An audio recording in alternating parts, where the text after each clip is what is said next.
Alors bonjour à toutes et à tous. On attend encore une petite minute afin d'accueillir les dernières personnes qui sont en train de se connecter. Je vous propose de commencer donc. On se rejoint dans un tout petit instant, une minute, afin de laisser les dernières personnes se connecter. À tout de suite.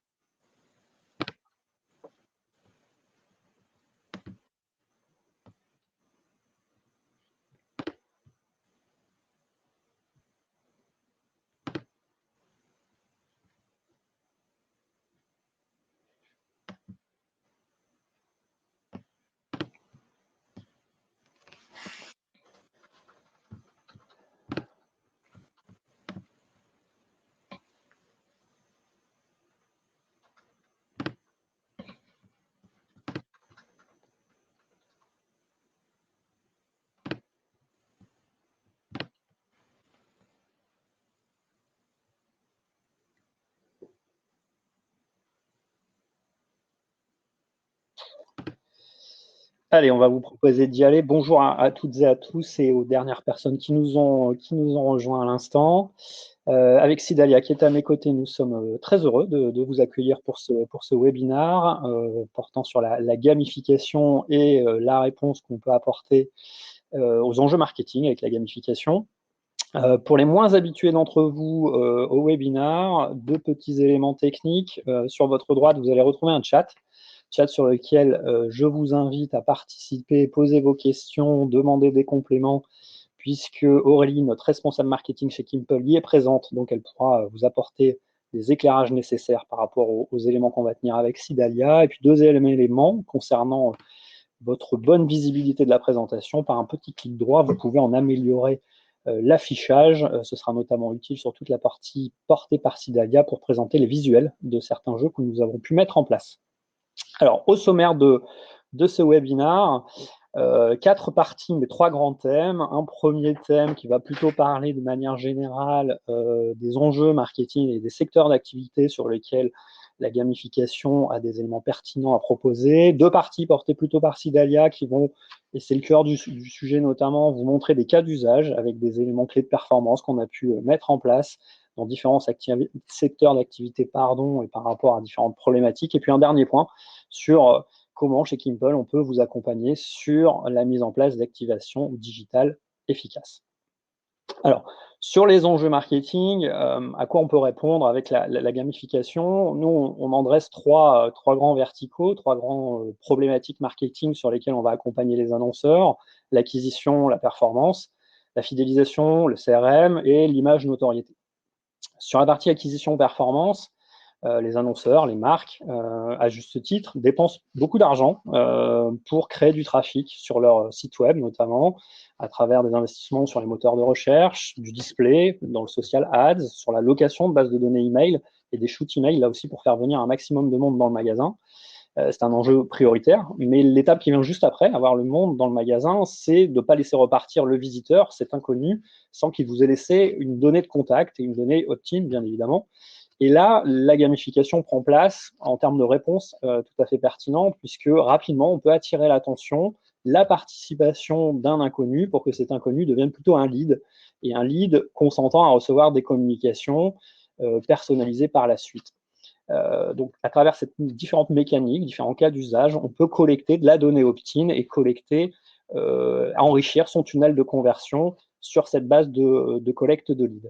Le deuxième enjeu qui se présente tout de suite après la transformation d'un inconnu en un lead, c'est la transformation du lead en client. Et là aussi, la gamification peut servir véritablement d'accélérateur dans la conversion, dans l'incitation au déclenchement du premier achat, à travers des mécaniques qui peuvent être assez incitatives sur des atteintes de premier panier, sur le premier panier qui est fait, ou alors sur des composantes du panier, retrouver dans le panier tel ou tel produit qui vous permet de participer à des jeux concours. Et puis, passer cette conversion, on peut aussi amener dans les points de réseau physiques, c'est toutes les mécaniques Drive to Store.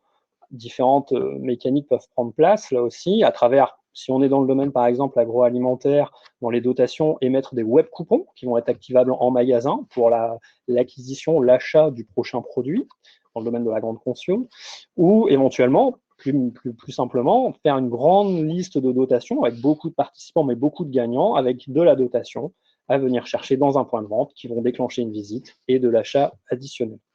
Chez Kimpel, si on doit donner un pourcentage un peu grossier de ce domaine de l'acquisition performance, c'est 60 à 70% des campagnes qu'on peut mener pour le compte des annonceurs qui sont sur ce ressort de la collecte de leads et de la transformation de l'inconnu en client. Une fois qu'on est devenu client, il est important pour les annonceurs de fidéliser ou d'enrichir les bases de données clients. Et là, c'est le deuxième vertical sur lequel on va pouvoir travailler et à travers la gamification. C'est l'enrichissement de la connaissance client, des bases de données des clients.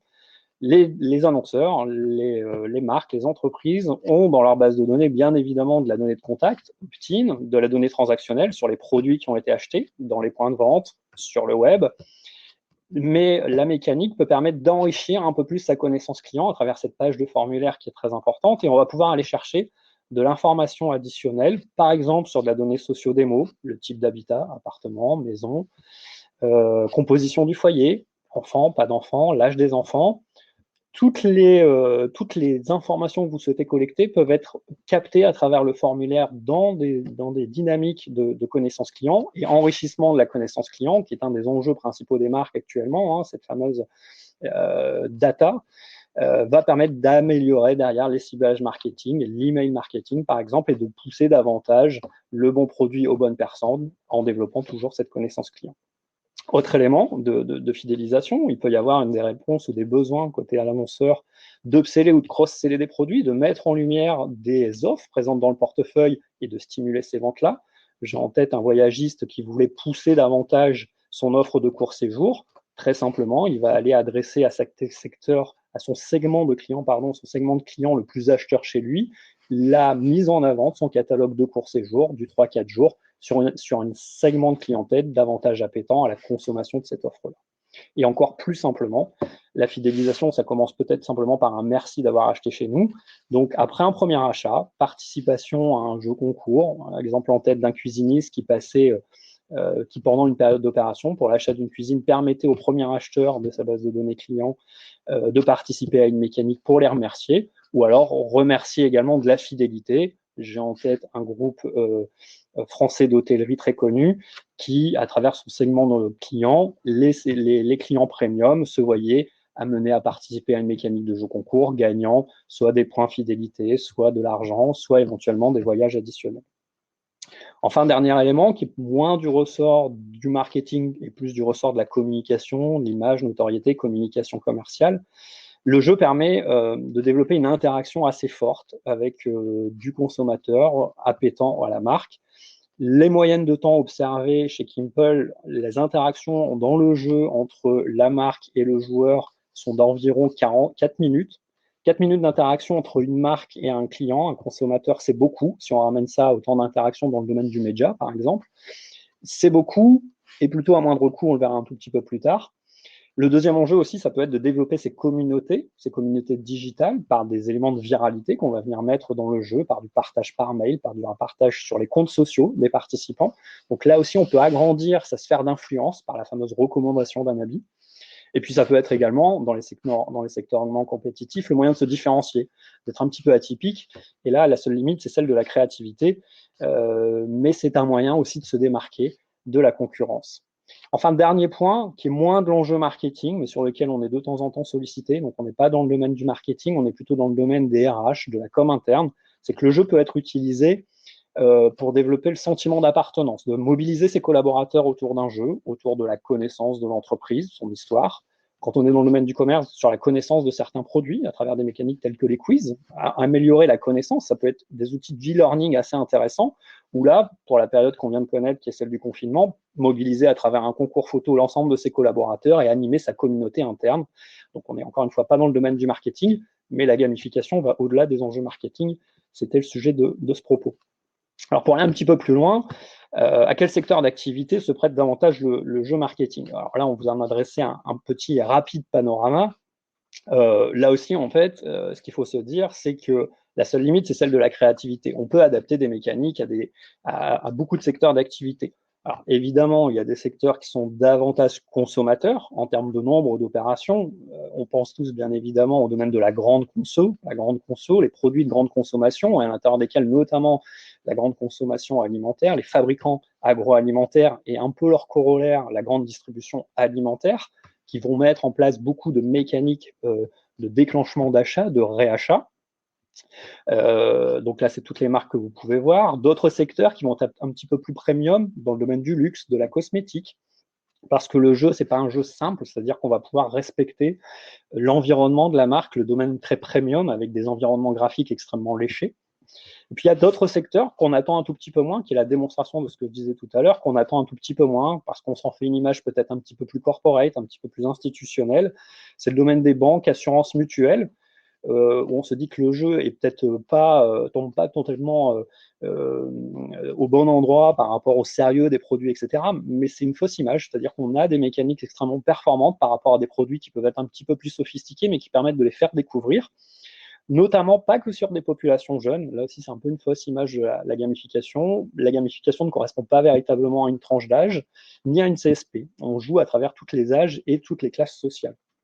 Le dernier élément, là aussi on peut s'en faire une image peut-être très professionnelle, c'est les fabricants professionnels, le matériel professionnel, sur lesquels nous on a pu travailler en termes d'animation de leur réseau de revendeurs, là aussi avec des mécaniques très efficaces qui permettent de stimuler des ventes de certains produits ou de stimuler les revendeurs de produits professionnels.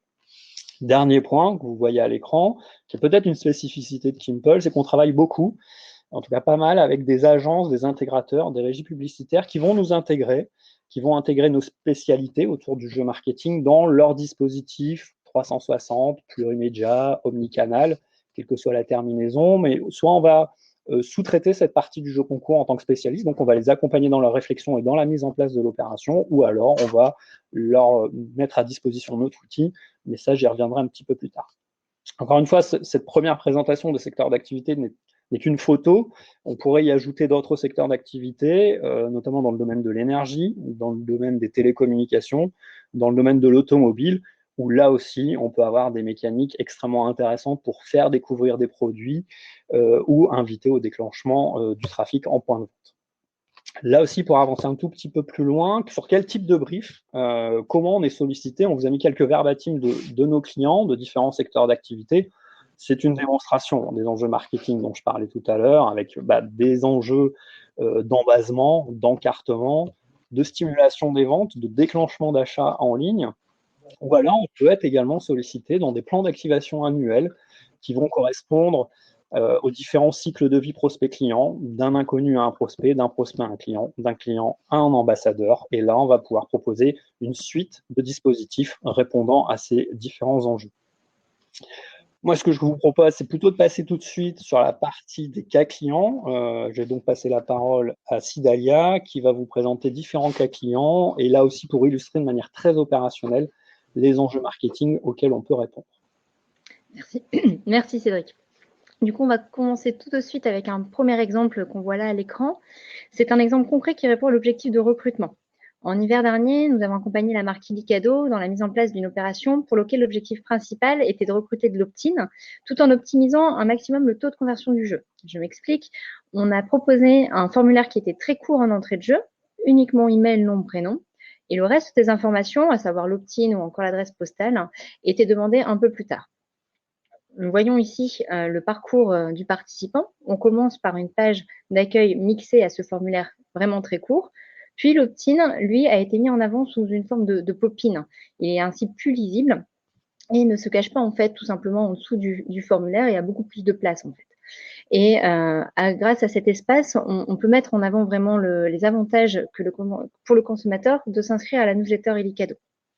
Ensuite venait le jeu. Le jeu était un instant gagnant sous forme de calendrier de l'Avent qui s'appliquait parfaitement à la période. Et le participant sélectionnait la date du jour, puis pouvait voir si le résultat s'affichait tout simplement. Donc soit il avait gagné ou perdu, et si le participant gagnait, il découvrait le montant de sa carte cadeau et renseignait son adresse postale afin de recevoir son lot. Ce qu'on peut retenir de cet exemple, c'est que d'avoir un formulaire découpé en plusieurs étapes favorise grandement le taux de conversion. Il est ici de près de 90%. 90% des personnes étant venues sur le jeu ont complété le formulaire et ont souhaité participer. Et aussi, le fait de mettre en avant la proposition d'inscription aux communications sous une forme beaucoup plus visible augmente nettement le taux d'opt-in. Nous avons pu collecter ici 20% d'opt-in en plus par rapport à l'opération précédente réalisée avec la marque. Toujours pour atteindre un objectif de performance, nous avons ici un exemple avec la marque Rossignol.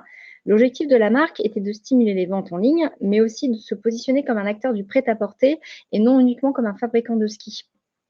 Donc pour cela, nous avons proposé une activation en plusieurs langues, en français, anglais, allemand et italien. Et la mécanique du quiz permettait de poser plusieurs questions relatives à l'histoire de la marque. Et pour motiver les joueurs à participer, Rossignol proposait plus de 6 000 € de dotation en tirage au sort. Donc, nous avons ici en première étape une page d'accueil mettant en avant la panoplie, les différentes panoplies Rossignol en version homme ou femme en fonction du choix du participant. Venait ensuite l'étape du formulaire qui était assez simple, nom, prénom, email, date de naissance, plus opt-in. Le quiz en quelques questions et enfin la confirmation d'inscription au tirage au sort avec la mise à disposition d'un bon de réduction de 10%, comme on le voit ici, à valoir sur le site internet des 200 € d'achat. En bilan de cette opération, on a eu plus de 40 000 participants au total, dont 20 000 en France. Mais surtout, ce que l'on va retenir, c'est qu'on a eu plus de 300 codes de réduction utilisés sur le site de la marque. Le retour sur investissement de cette opération était très optimisé. Autre objectif d'acquisition, réussir le trafic du store vers le web. On a ici un bel exemple avec l'enseigne Brice, qui est spécialisée dans le prêt-à-porter masculin. L'objectif était de récupérer le trafic du magasin pour le rediriger vers le site web. Pour cela, pendant 2 semaines, une opération s'est montée en magasin et à chaque passage en caisse, une petite carte à gratter était distribuée aux clients. Et sur cette carte à gratter, on pouvait découvrir un code qui permettait d'accéder au jeu en ligne. Donc, il fallait acheter en magasin, avoir la carte et se rendre sur le site internet de Brice pour accéder à ce jeu. On commençait par une page d'accueil avec le code à renseigner. Si le code était correct, on pouvait suivre les différentes étapes, qui était un formulaire. Cela permettait de qualifier ces acheteurs magasins qui n'ont pas tous une carte de fidélité, donc on ne sait pas qui achète nos produits. Là, c'est un moyen de les qualifier. Ensuite venait le jeu sous forme d'instant gagnant, c'était un jackpot, et le jeu était 100% gagnant. Soit on gagnait un polo à venir récupérer en magasin, dans son magasin le plus proche, soit on gagnait un bon de réduction de 10 € à valoir sur la nouvelle collection en ligne. Résultat pour cette opération, plus de 10 000 participants. C'est un chiffre qui est très bon au vu de la courte période, puisque l'opération n'a duré que 2 semaines, et aussi du fait qu'il s'agissait tout simplement d'un jeu avec obligation d'achat.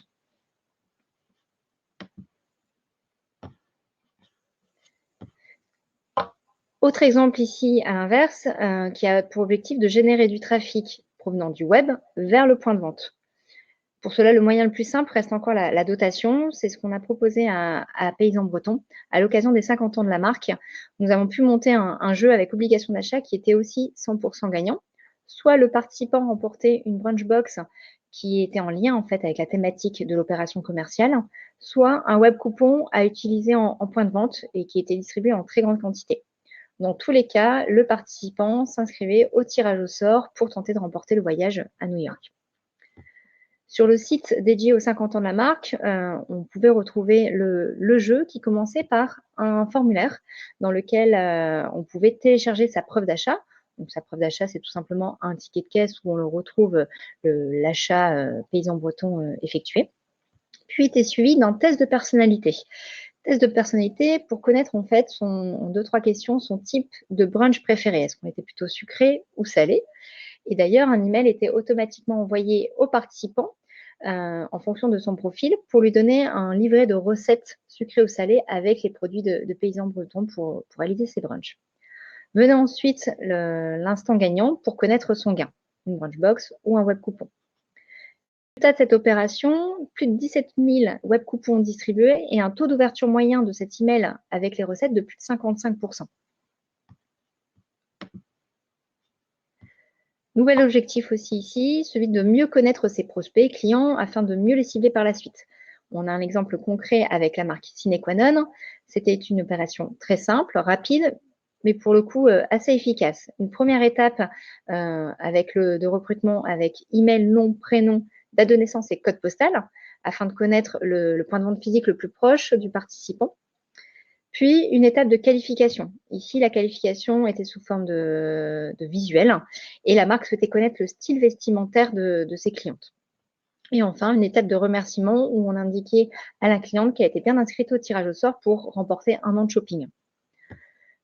Comme je vous le disais, une opération simple et rapide, mais qui a permis de collecter plus de 35 000 leads hyper qualifiés, opt-in, âge, localisation et goût, tout en gardant un budget dotation qui était très accessible. Finalement, un an de shopping revient à offrir une carte cadeau par mois pendant un an. Donc, assez abordable. Autre mécanique, toujours pour permettre de mieux connaître les goûts de ses clients, mais aussi pour promouvoir sa nouvelle collection. On a ici l'exemple avec Cyrillus, qui, à l'occasion du printemps, associé à l'ouverture de la période des cérémonies, tout ce qui est mariage, communion, baptême, a lancé une nouvelle collection. Et pour la mettre en avant, rien de plus simple, nous avons proposé notre mécanique battle, permettant de comparer deux visuels et de sélectionner le visuel préféré, la tenue préférée.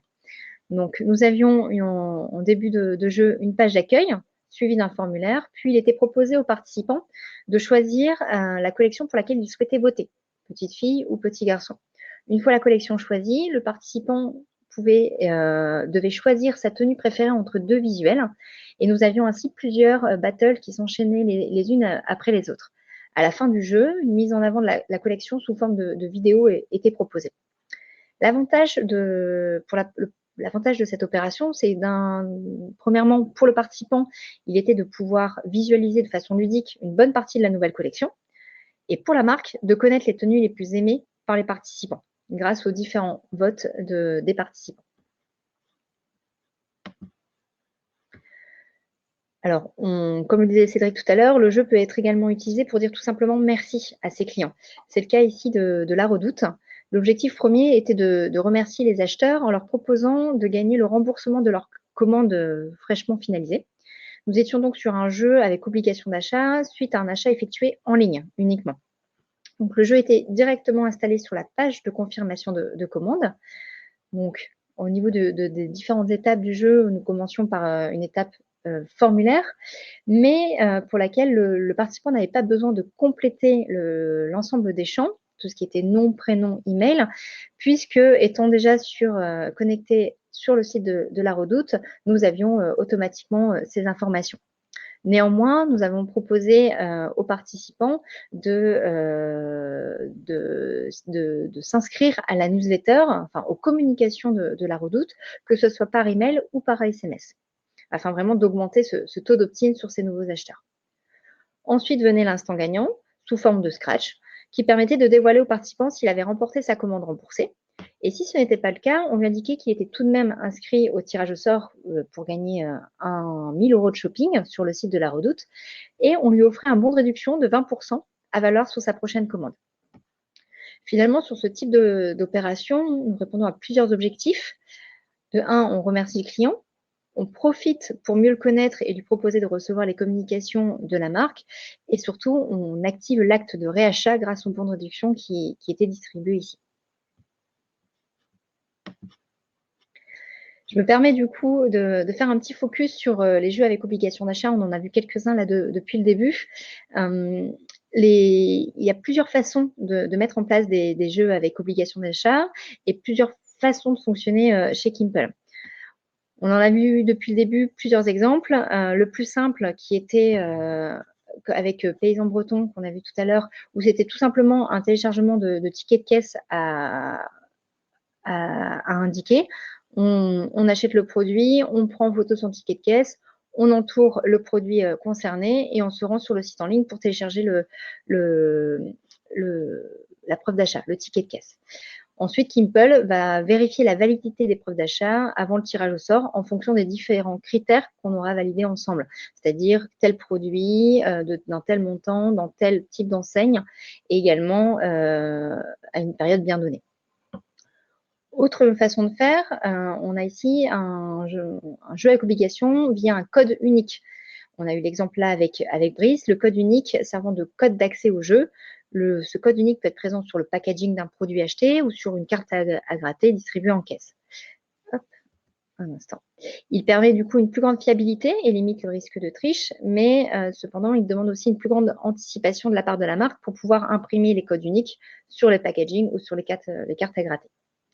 Et enfin, dernier exemple, comme celui de la Redoute, un jeu avec obligation d'achat exclusivement sur le web et accessible directement depuis la page de confirmation de commande. Les avantages sont ainsi très nombreux puisque, en fait, déjà de 1, aucune information n'est demandée aux participants. Le lien entre Kimple et le site web de la marque permet de récupérer instantanément les informations. Ensuite, il est très facile de l'implémenter. Finalement, ce jeu, sur la page de confirmation de commande, il s'agit tout simplement d'un petit bout de code à ajouter sur le site web. Mais surtout, il est possible de réaliser des jeux différents en fonction, par exemple, du montant du panier validé. Si le panier excède 100 €, alors j'ai le droit d'accéder au jeu. Ou encore si j'ai acheté tel ou tel produit. Il faut savoir que les jeux avec obligation d'achat sont très populaires et peuvent s'adapter vraiment à tout secteur d'activité.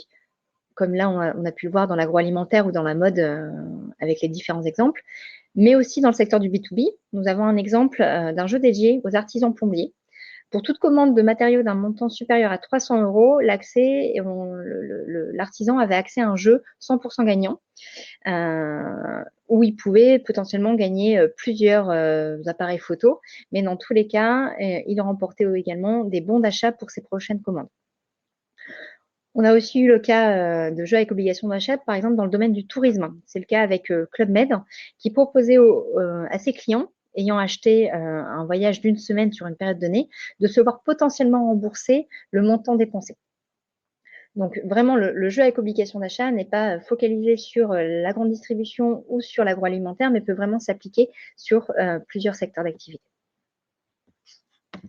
Revenons à nos exemples d'activation. On a ici l'exemple avec le fameux robot de cuisine Thermomix qui, à l'occasion de la fête des mères, avait souhaité mettre en place un concours photo. Il s'agit d'une opération finalement très simple à mettre en place. Étape 1, un formulaire dans lequel Thermomix ici en profitait pour qualifier sa base de données et connaître le type de robot de cuisine déjà utilisé. Ensuite, une page permettant de télécharger sa photo devant mettre en avant la cuisine et la relation mère-enfant. Puis une page de remerciement où on indiquait aux participants qu'ils pouvaient partager le jeu sur les réseaux sociaux.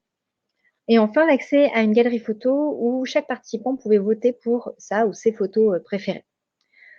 Grâce à ces votes, il y avait ensuite les 10 photos les plus votées qui pouvaient faire partie de la sélection présentée au jury Thermomix et le jury pouvait ensuite élire le grand gagnant qui allait remporter le dernier Thermomix. Ce qu'il faut retenir sur ce type d'opération, c'est que la mécanique de concours photo est une mécanique extrêmement engageante, mais que quand le lien entre la marque et ses clients est assez fort, comme ici pour Thermomix, ça peut être une réelle réussite.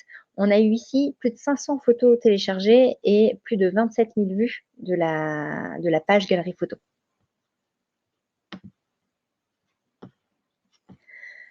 Alors, autre exemple, ici qui reflète parfaitement l'expression le bouche à oreille, c'est avec la marque IKKS. IKKS a souhaité mettre en place une opération aussi très simple à l'occasion de Noël. Un formulaire, email, nom, prénom, date de naissance, code postal, toujours pour mieux qualifier ses clientes par la suite. Puis une page proposant de partager le jeu à ses amis afin d'augmenter ses chances au tirage au sort et ainsi gagner un an de shopping. Le partage pouvait se faire via les réseaux sociaux comme Facebook ou bien par email. Dans ce cas, un email était automatiquement envoyé à l'ami en lui indiquant que le participant l'invitait à participer au grand jeu IKKS. Nous avons eu ici plus de 50% des participants qui ont partagé le jeu. Ce type de mécanique s'applique très bien, on le voit ici dans le domaine de la mode, mais peut très bien s'appliquer également, par exemple, dans le domaine de la mutuelle, où nous proposons aux clients de parrainer leurs amis et ainsi chacun pourrait, par exemple, bénéficier d'un ou plusieurs mois gratuits d'abonnement. Enfin, dernier objectif, se différencier. Alors, comment? On a ici un exemple avec Blancheporte. Tout simplement en proposant à vos clients de devenir l'égérie de votre marque. Donc, ça s'applique parfaitement dans le secteur de la mode. Blancheporte le réalise assez régulièrement chaque année avec ses clientes et c'est une grande réussite. Alors, comment se passe ce type d'activation? Assez simple. Premièrement, une page d'accueil qui reprend une vidéo explicative du projet et qui est assez motivante. Deuxièmement, un formulaire en plusieurs étapes qui permet à la marque d'en savoir un peu plus sur les participants, que ce soit leur âge, leur ville, leur personnalité, les couleurs préférées, le style de vêtements portés. Vraiment dans le but de mieux connaître et de mieux cerner leur personnalité. Ensuite, venait le moment de télécharger 2 photos, une photo de portrait et une photo de la silhouette complète. Et enfin, proposer aux participantes de partager le jeu à leurs amis.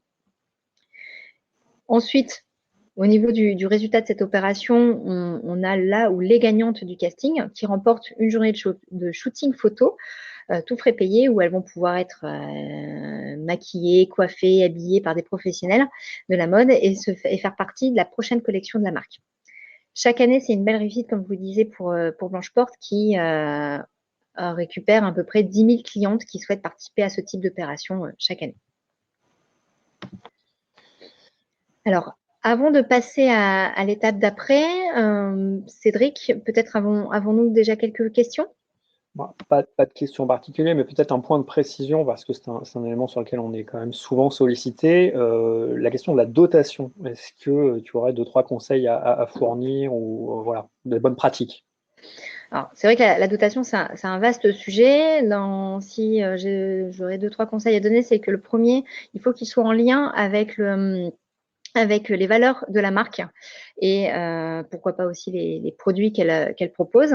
Donc, vraiment avoir un lien assez important. Il faut qu'elle soit aussi assez alléchante pour pouvoir générer du trafic et donner envie aux participants justement de donner leurs informations personnelles pour pouvoir s'inscrire. Ensuite, ce qui fonctionne assez bien et qu'on a vu sur pas mal d'exemples là aujourd'hui, c'est les jeux 100% gagnants. Dans la mesure du possible, il faudrait essayer de trouver, au-delà de la dotation principale et des dotations secondaires, avoir une dotation qui serait un peu le lot de consolation et qui pourrait se faire sous forme de bons d'achat à réutiliser par la suite pour acheter des produits de la marque. Donc ça, c'est assez apprécié et ça peut se faire assez facilement d'avoir des lots un peu physiques et des lots bons d'achat. Et aussi surtout, au vu de ce qu'il faut faire attention également dans les dotations, c'est que le budget peut être important lorsqu'on veut faire gagner beaucoup de personnes. Le budget logistique, transport, enfin expédition des lots peut être vraiment important. Et c'est pour ça qu'il faut aussi regarder tout ce qu'on peut faire en lots dématérialisés, puisque ça peut faire une belle économie également dans ce budget-là, et autant avoir des plus beaux cadeaux et une satisfaction client plus importante. Et enfin, ce qu'on remarque aussi dernièrement en termes de dotation, ce qui fonctionne assez bien, au-delà des voyages qui là en ce moment sont assez perturbés, on va avoir tout ce qui est dotation dans le domaine éco-responsable. On ne veut plus offrir du cadeau pour offrir du cadeau qui va être mis de côté, mais on veut quelque chose qui va être servi et utilisé par les clients.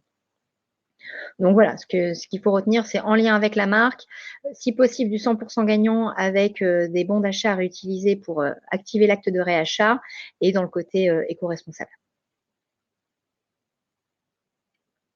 C'est bon. Donc du coup, je continue sur les exemples d'après. Donc on a vu pas mal d'exemples répondant à des objectifs marketing, mais voyons comment on peut appliquer le jeu concours, le jeu marketing sur les prochains mois avec les différents temps forts qu'on va retrouver. On commence par la fête des mères qui a lieu le 7 juin cette année. Donc on est encore dans les temps. Premier exemple ici à gauche avec l'enseigne Grain de Malice, prêt-à-porter féminin, qui propose un casting spécial mère-fille à l'occasion de la fête des mères.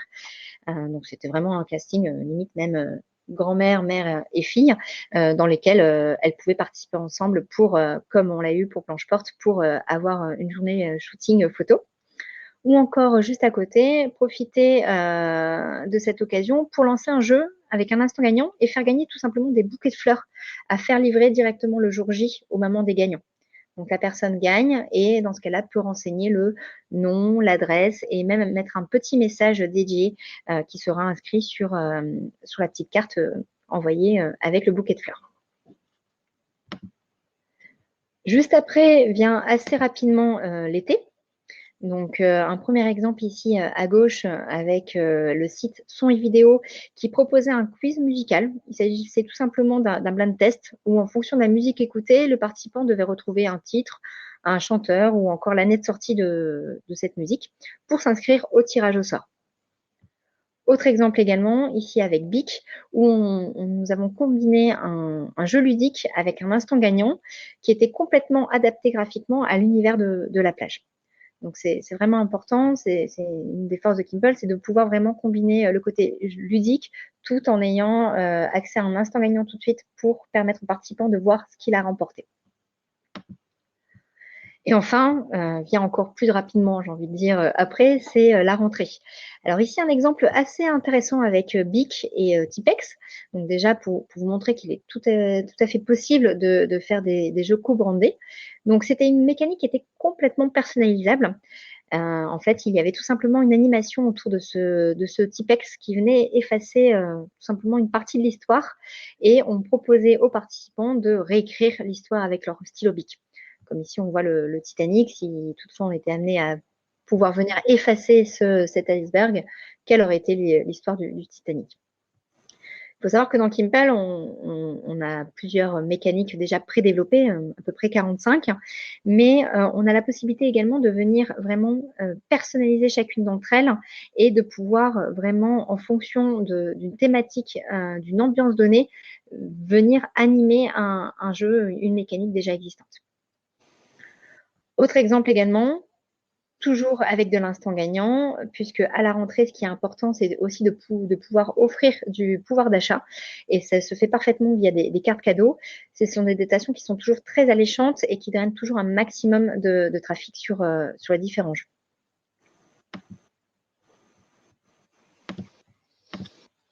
Voilà pour les exemples que je voulais vous montrer aujourd'hui.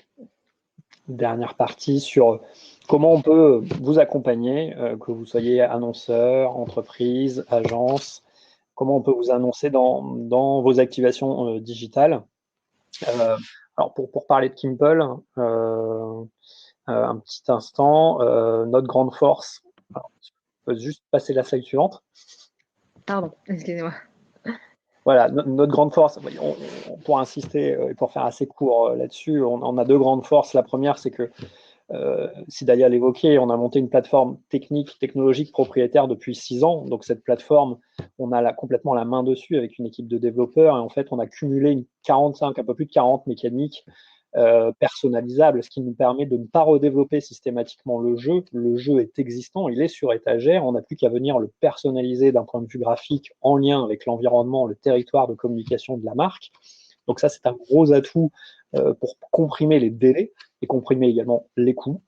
Et le deuxième sujet, en fait, et si d'ailleurs on faisait la démonstration, c'est une courbe d'expérience qui est très longue depuis de nombreuses années, liée à différents enjeux marketing et liée à différents secteurs, et face auxquels, lorsque vous arrivez avec une problématique, on va être force de conseil et d'accompagnement pour vous proposer, pas un jeu pour un jeu, mais proposer un jeu qui réponde pleinement à vos objectifs, à vos enjeux et à votre secteur d'activité, là aussi s'asseyant sur une expérience éprouvée et liée à de nombreuses années d'activité. Je reviens sur la plateforme technique propriétaire. Elle nous permet aussi, par exemple, de nous connecter à des bases de données d'annonceurs pour, par exemple, différencier le parcours joueur entre un prospect ou un client. Ça nous permet également de personnaliser complètement graphiquement dans l'univers de la marque, de nous connecter. On va également pouvoir accompagner autour de cette plateforme technique et technologique différents scopes de services. Si d'ailleurs en parler, c'est la dotation, la recherche, l'expédition. On va également, si vous le souhaitez, pouvoir déposer le règlement chez un huissier avec qui on travaille régulièrement. Et puis on a développé également un sujet autour de la qualité des données, puisqu'on sait que c'est un enjeu majeur. On n'est pas là pour collecter du volume de données qui n'est pas exploitable, on est là pour collecter de la donnée activable derrière. Et donc, on a des partenariats avec des références du secteur qui vont nous permettre de faire des traitements soit à la volée en temps réel, quand le participant est en train de renseigner ses coordonnées, ses données, s'assurer qu'elles sont valides, qu'elles sont existantes, qu'on n'est pas en train de collecter une adresse mail poubelle, par exemple. On peut le faire là aussi à la volée en temps réel ou en curatif après la période de collecte des données. Alors, 3 grands moyens de vous accompagner, 3 typologies d'usage. Et trois types d'offres sur lesquelles on va pouvoir vous accompagner. Si vous êtes dans le cas de 2-3 opérations par an, plutôt pas d'équipe à dédier complètement, ben on va s'occuper de tout. Exprimez-nous votre enjeu marketing, quelle est votre problématique, construisons une discussion ensemble et on va vous faire des propositions de mécanique pour vous accompagner et y répondre. Et là, on va s'occuper de tout. C'est ce qu'on appelle chez nous l'offre full service et on s'occupe de tout. C'est écrit. On va décliner graphiquement sur la base d'éléments graphiques que vous allez nous donner ou alors sur la base d'une page blanche. On peut vous faire des propositions. On va évidemment vous accompagner tout le long de la mise en place opérationnelle avec une promesse de temps comprimé. 20 jours, c'est assez rapide. Ça peut être même un peu moins dans certains cas d'usage si vous nous donnez des éléments graphiques sur lesquels on va partir et faire uniquement une déclinaison. On va intégrer évidemment à cela tout le reste des scopes de services qu'on a pu vous exprimer auparavant, comme la dotation ou les traitements de preuves d'achat. Si vous êtes un annonceur plutôt grand compte avec des équipes un peu plus larges et que vous avez pas mal d'opérations que vous pouvez mettre en ligne par année, là, il est peut-être intéressant pour vous de prendre la main sur notre outil et de devenir ce qu'on appelle nous autonome. Et là, on va vous former à notre outil qui est vraiment easy to use, vraiment facile d'usage et d'utilisation. Donc, on va vous former. Par contre, on ne va pas vous laisser seul passer la formation. On va pouvoir vous aider dans la mise en place de vos premières campagnes. Il faut s'approprier quand même la mise en place de ces opérations. Donc, on a un support, on a des personnes qui sont dédiées, qui vont vous accompagner. Et au-delà de cet accès à la plateforme, on va également vous donner différentes idées à mettre en place en fonction de l'actualité, en fonction des temps forts commerciaux. Donc, ce n'est pas uniquement l'accès à une technologie, c'est également de la fourniture d'idées pour la mise en place de vos opérations. Et dernier point, je l'évoquais tout à l'heure, on a quelques partenaires qui sont de type agence digitale, agence data média, agence marketing promotionnel, où là, on va avoir un modèle économique un tout petit peu différent, qui est beaucoup plus business partner, dans le sens où on va là aussi vous donner une formation à l'usage de notre outil, et on va être sur un modèle économique qui va être un petit peu différent, où passer le coût d'accès à l'utilisation et à la formation à la plateforme, on va être plutôt sur un rythme de développement en fonction du développement commercial que vous allez faire avec notre outil. Donc voilà, quelle que soit votre situation, quelle que soit votre taille, quels que soient vos enjeux, on a une offre qui peut répondre à vos besoins, à vos usages. Et quand bien même vous n'avez pas d'idée, il n'y a pas de problème, on peut continuer les conversations par la suite. Dernier slide, et c'est vraiment un slide pour conclure, puisqu'on en est à la fin, je vois le temps qui passe. On vous a présenté un vrai panorama de cas d'usage. Ce n'était pas exhaustif parce que le temps ne le permettait évidemment pas. Je vous invite à aller sur le site et également sur le blog de Kimple. Là, vous retrouvez l'adresse du site internet. Le blog est très très riche. Aurélie, qui était sur le chat, alimente très régulièrement en cas client, en fonction de thématiques, en fonction de temps forts commerciaux, que ce soit en collecte, en fidélisation. Il y a beaucoup, beaucoup d'idées. Et quand bien même vous avez lu tout ça et que vous voulez continuer les conversations, le meilleur moyen, c'est quand même de se parler. Donc, vous avez sous les yeux les coordonnées de Sidalia. Vous pouvez prendre rendez-vous directement avec elle via ses coordonnées, ou là aussi, sur le site internet, vous pouvez voir les disponibilités dans son agenda. Prenez rendez-vous, continuez les conversations et continuons de parler de vos enjeux. C'est l'intérêt principal. Et également, on vous parlera de nos jeux. Voilà. On vous remercie tous et toutes de votre attention et on vous dit à très bientôt.